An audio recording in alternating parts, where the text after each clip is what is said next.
Hello and welcome to Studio 22. I'm your host, Jamison Kiefover, and we have a great show planned for you today. Our guest is going to show us multiple theatrical talents, so stay tuned and Studio 22 starts right now.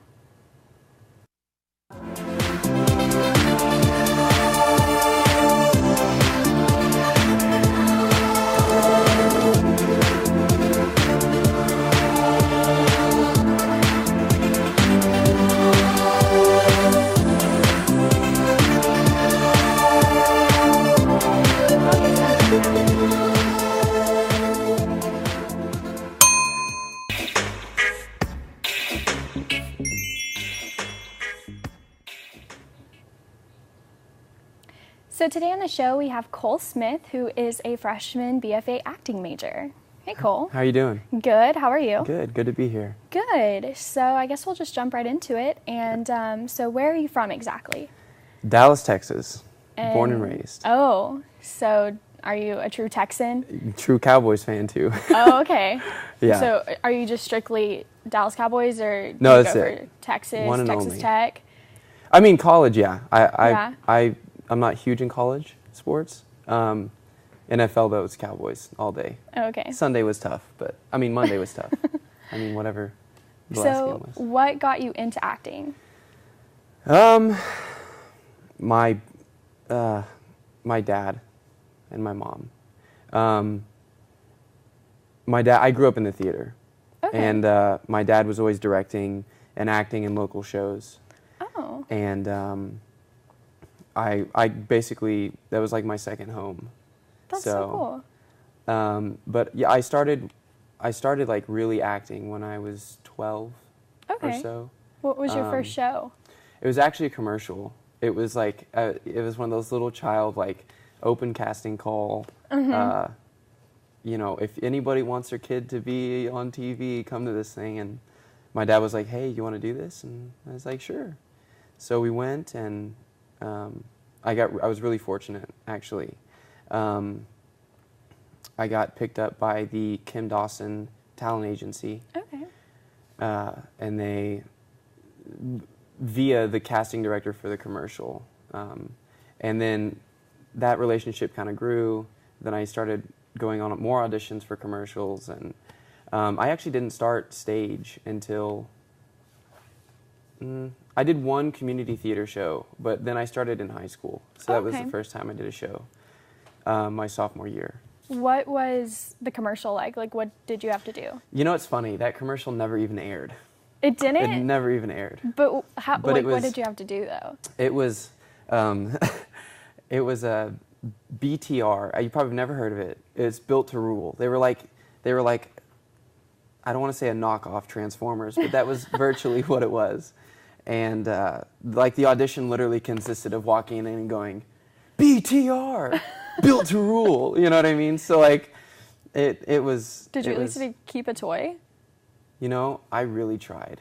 They didn't let you? I was leaving in the elevator actually after the shoot was all over, and I would just like inch my way closer and closer to the guy who had all the toys. And I was like, maybe he'll just feel bad for me and give me one of these, and that never happened. So. Oh.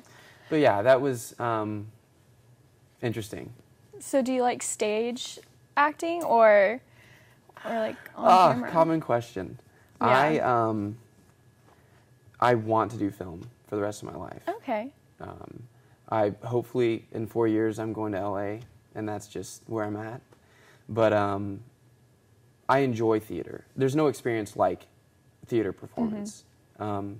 The interaction with the audience is beautiful. Okay. But film is, I don't know, you can't explain it from the outside. It's just a neat experience. Cool. So that's a little different than most people here. They all say Broadway usually. Yeah, it's, where do you want to go after school? New York, Chicago, near other LA. side of the country. Yeah. That's cool though. So, but they're introducing a good showcase for LA here too, so that's I'm very pumped about that. Good. So how did you actually come here? Like, what made you think OCU? I did the regional North Texas auditions at Collin County Community College there. That's a lot of C's. And where you basically, you get up and you audition, and It's like all the colleges from around the country are there. And then Okay. students from everywhere fly in to this audition. And you get the opportunity to do one audition, For multiple one set schools? audition for like hundreds of schools that are in the Oh, okay. audience, which is really cool. And it makes life as a student a lot A easier. lot easier. And money is like, you get to save a lot of money that way. Not traveling everywhere. Yeah. So I did that, and OCU was one of the schools that called me back. And I, to be quite honest, didn't know I was going to go to school, go to college right out of high school. Yeah. I took 2 years off, so I'm a 20-year-old freshman. But I ended up, I was just sitting in my kitchen, and I went to my mom. I was like, Mom, I want to go back to school. And so she was like, okay, tell me something. That came out of nowhere, give me some thoughts about that. And I was just like, I think I want to try to talk to OCU again and see if they would have me. And so I called them up and talked to them about the scholarship I was offered, and that all worked itself out, and here I am. Here. Yeah. Awesome. So you're liking it? I love it here. I do. Good. I feel like I have been able to finally make this home. Good. So, which isn't always easy. And so you've already done your first show. I did. You did. You did Pericles. Pericles. Great show. And later you're going to show us combat things and things like that from it as well. I am. Yes. Which is interesting. And a lot so of fun. What character did you play? I played the character of Lysimachus, who is the governor of a town called Mytilene, city-state, called Mytilene.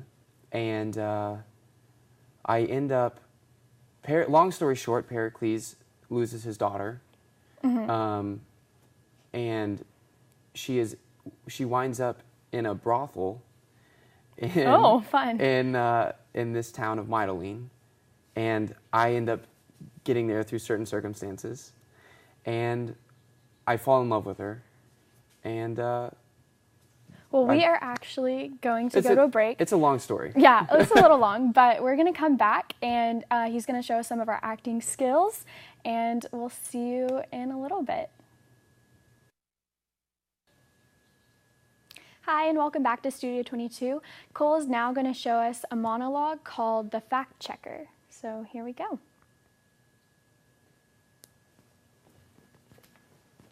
I'm not the kind of guy that spends hundreds on a flight back to New York, tears across town, runs up 6 flights of stairs to my best friend's girlfriend's front door in order to run away and elope with her based on one crazy, thoughtless, inexplicably romantic night.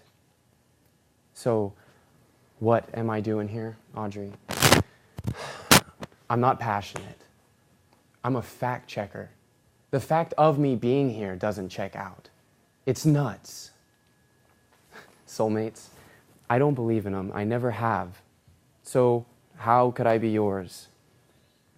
The fact is, you hardly even know me, and I hardly know you.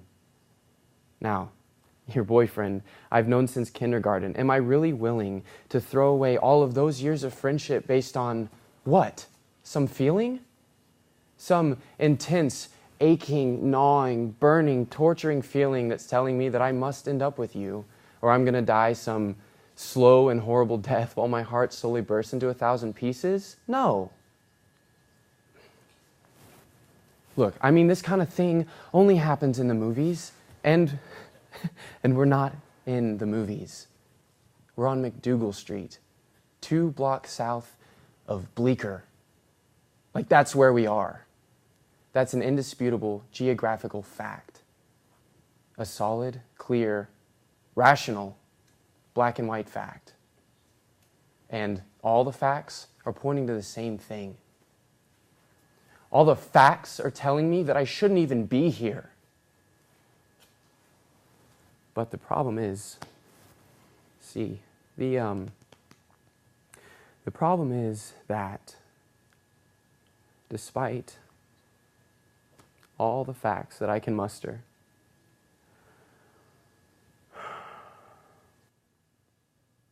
I still love you. Madly. And it's not like me, and I don't like it. But I can't help it. I'm yours, Audrey.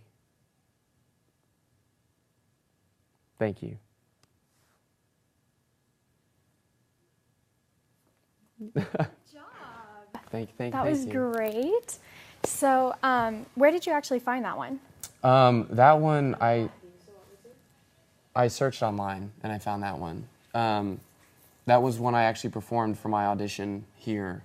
Really? Yeah, I performed that here for the first season, That's awesome. the fall semester season. So. That's so great. So that has a lot of meaning to you, I'm guessing. Yeah, Yeah.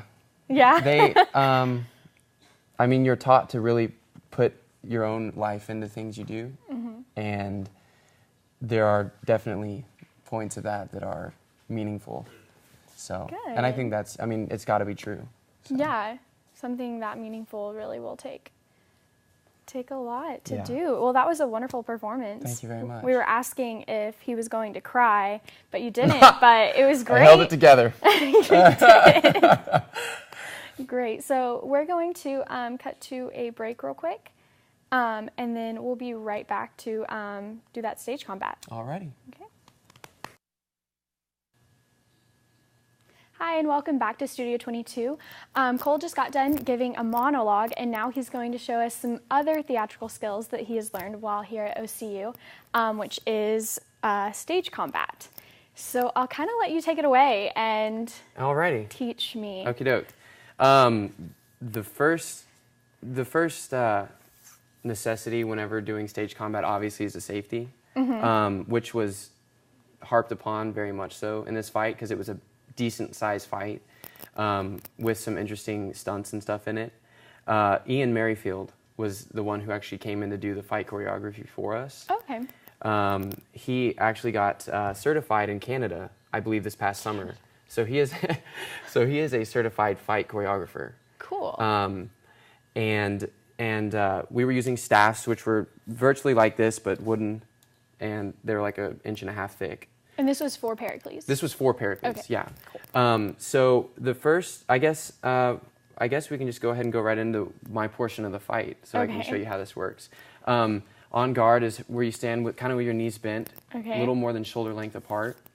And there's multiple ways to hold a staff, like this, like this, like this. But I primarily fought the whole time like this. And what you're doing is making contact most of the time within the center of the staff between your hands. There's rare instances where you'll use the outside. But basically, how the fight started was we jumped out of the VOMs, which is the entrance between the seats of the audience. Okay. I jumped back out of the VOMs, and what he did is, it's called a swipe, and he swiped at my shoulder, okay? So how you would do that is you would hold it here.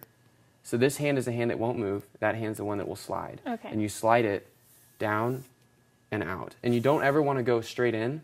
You want to go out so that you can make contact with the side of that. It's really hard to block something coming straight at you. So my opposite did was, he would do that, and you take a step into it.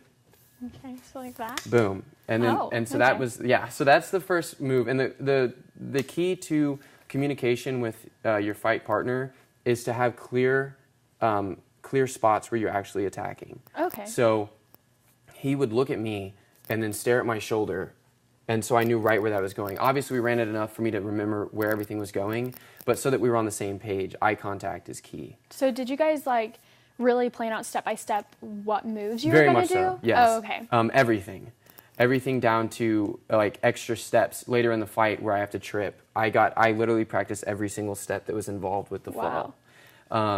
Otherwise, you'll hurt yourself. And Ian told some gruesome stories about people who did things wrong because they thought they knew it, and it didn't really work out so well. Yeah, so safety's the number one thing. It really is. Yeah. Okay. If nothing else, they would take a fight that was slower than normal, so that you had your moves correct, so you weren't going too fast for your comfort and then hurting yourself or other people. So basically, the first contact point was right here, and then he literally switched his hands and came at this shoulder. Like that? Boom, like that. And we're backing up the whole time this is happening. So boom, right here. Okay. Then he took his staff. He's here right like this. He took his staff and he swipes at my head. Okay. And the key to this again is eye contact, so I know when it's coming. But he took a swipe at my head, and I ducked down below. You really will be swinging where my head is. Okay. But you would swing, and I would duck. Okay. And then what he did is he swung around, and then came back a second time with both hands at my head again. Well, roughly my head shoulder area. Okay. So he swung. Okay. And I ducked, and he came back Tried around, them. and then I put it right, and then I blocked his attack right here. This next part was something that took me literally forever to master in this rehearsing of this. But I steal his staff from him. And so how this works in slow motion is right here, and I hit the staff right there, and I pull it out of his hands, and then I lunge at him, shooting him back into the vom. That's the whole first section of the fight. What the heck? But that piece right there, like before the opening night, I was dropping it backstage, practicing it. So that's something, I mean, practice, you can't replace practice, and especially in a fight. But yeah, so that's the first section of the fight that we did. How did he get thrown back? Okay, so you sell it by charging up. You'll charge your attack up. So like even when if it was a punch, I would come way back before I lunged at you. And that's the same thing with this. Once I stole the staff from him, I came way back here. So he can really follow the timing of where it's coming. Okay. And I never made contact with him. You just pop it right there like that, and then he reacts and jumps backwards into the vom. So stage combat is so dependent on communication with your partner. There were times where I got hurt and he knew to stop. Or usually you say hold, but I just didn't want to stop. But he knew that my hand got crushed underneath him on his roll, and but he just knew to stop because he was paying attention. And if you're not paying attention, that's when people get hurt. Oh. So, but yeah, we can just kind of try to run this if you want real quick. It's just Okay. 1, 2, 3, 4 attacks from your part. Okay, so I go this way. Boom. And then I go that way. Boom. And then I swing. And then- I swing again. Boom. And then I die. yeah. Okay. There it is. Yeah. So that was the first section of our fight. And then you did all kinds of rolls. Then we had him jumping on my back and me throwing him over my shoulder and Oh boy. a lot of that good stuff. But Ian was fantastic. So You didn't go against Ian though, was it? Who was it? no, Trenton. Trenton. Okay. Yeah. I played his opposite in that fight, which was a lot of fun. Awesome. Yeah. Well, we are actually going to take a break, and then we will be right back, and he's going to actually show some tricks that don't have anything to do with acting. Hi, and welcome back to Studio 22. To finish up our show today, Cole is going to be showing us some card tricks. So take it away. Alrighty, here we go. As you know, cards and gambling have been one and the same for many, many years. Okay. The trick was finding a way to give myself the upper hand in any situation at a card table. It's why I don't get to go play places now, okay. house games and stuff. But we're going to go ahead and start like this. Do you just show everyone off? I want you to just put your hand out like that, okay? So what we're going to do is your card's going to be the ace of spades, okay? Now, you can look at that and make sure that it's actually the ace of spades. I didn't do anything funny. My card's going to be the ace of clubs, okay? Here's what we're going to do. This is the secret move. You ready? Boom. Oh, What? okay. Hold on. Here we go. You go boom, Okay. boom. Look at it. I switched it and then switched it back. No, you didn't. No, I'm That's just a kidding. lie. Okay, no, really. I really did, though. I did. Look, this is what happened really slowly. What I want you to do is follow the rest of this trick with your mind and not your eyes. So I'm not supposed to look at it? Don't look at the card. Okay. Okay. Hold on to it a little more, though. Yeah, there you go. See, now I have the ace of spades, your card, right? Now, what I want you to do is when I do that right there, you tell me what card you think you have without looking. Maybe the club? Okay. So would it surprise you if I had the club on top and the Yeah. spade on the bottom? A little? Or would that just be like, oh, it's a magic trick? I don't know. Okay, go ahead and look at them. What? What was that? That's what just Yeah. happened. Okay. That's the new version of 5-card draw with 2 cards. Yeah, What'd you do with your other hand? nothing. Okay. I promise. Okay, Okay. we'll try something that's probably a little easier to follow. Oh, here we go. Just mix up the cards a little bit. What I want you to do is take out a card. Classic, pick any card. That Okay, one. go ahead and look at it. It's fine, I've seen this trick before. Okay. Okay. I'm just kidding. I don't want you to see it. I mean, I don't want to see it. Okay. Tell me when to stop anywhere in the deck. There. Right there? You sure? You want to change your mind? Is that good? I'm good. Good? Okay. Go ahead and place that card right here. Okay. Now, is it fair to say that I have not seen your card and I should not know where this card is in the deck? You shouldn't. Right? Okay. This is the one where people lose like cars and 6-shooters and all that good stuff. Okay, you ready? I'm just going to go through this deck and I'm going to try to locate your card. I don't want you to say anything or do anything. Don't indicate to me if I happen or if I've already thrown your card out. Oh, there's 2. Don't indicate anything. Try to just compose yourself, as they say in theater, veiling it. Okay, you know what? I have a good feeling. I'm onto something here. Did the audience get to see your card? No. Okay, well, then they're going to have to take your word for this. Okay. Because I think the next card I turn over is your card. Okay. Do it. This is when bets happen. Do it. I won't. What? He got my card. Thank you so much for coming on the show, Cole. Thank you so much, and see you guys next time.